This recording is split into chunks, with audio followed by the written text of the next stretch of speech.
plants in the 150 gallon have become pretty black. You know, they get that black, almost like a beard algae on them.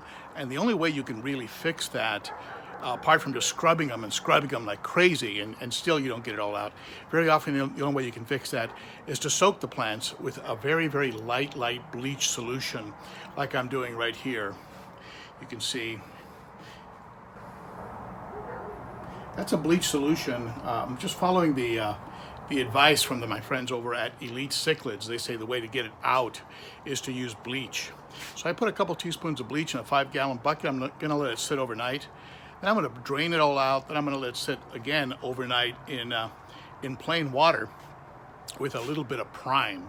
And that prime should really neutralize things and make the plants very safe to go back into the tank. Just like the way you would recharge, for those of you that are familiar with recharging Purigen, that's a very similar process that you would do. You'd use a little bit of prime and recharge Purigen that way.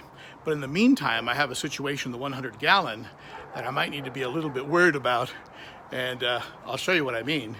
Let's go in here.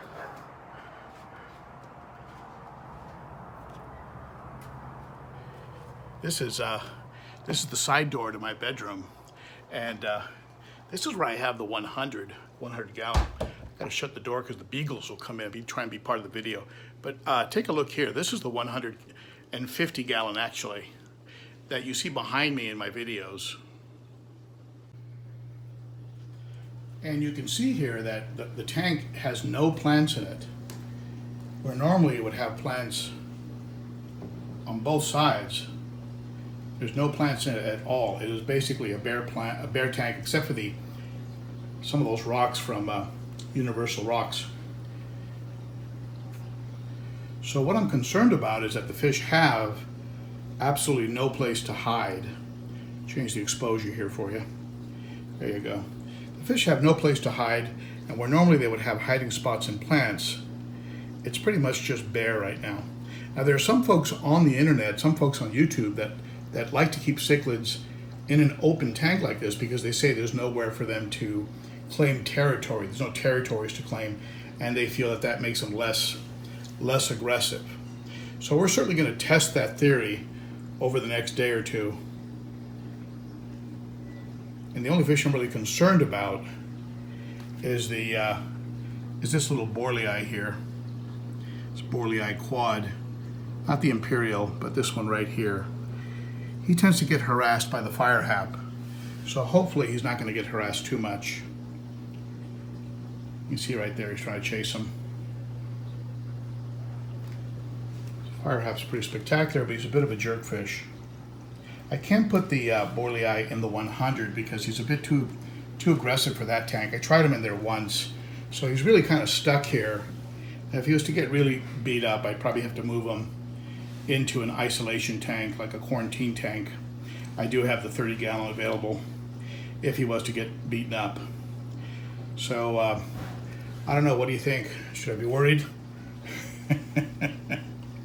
You tell me, and I'll keep you posted on what's going on. Let's go back outside here. I'll put a follow-up video on there. Also, I'll show you how good the plants look after they've sat in a little bit of a light bleach solution for 24 hours. And then, some water with some prime for 24 hours. It should restore them, bring them back to life, make them look like new again. And again, this is on the advice from my friends over at Elite Cichlids. And they're the ones that actually sold me the plants that I have here in this bucket down here.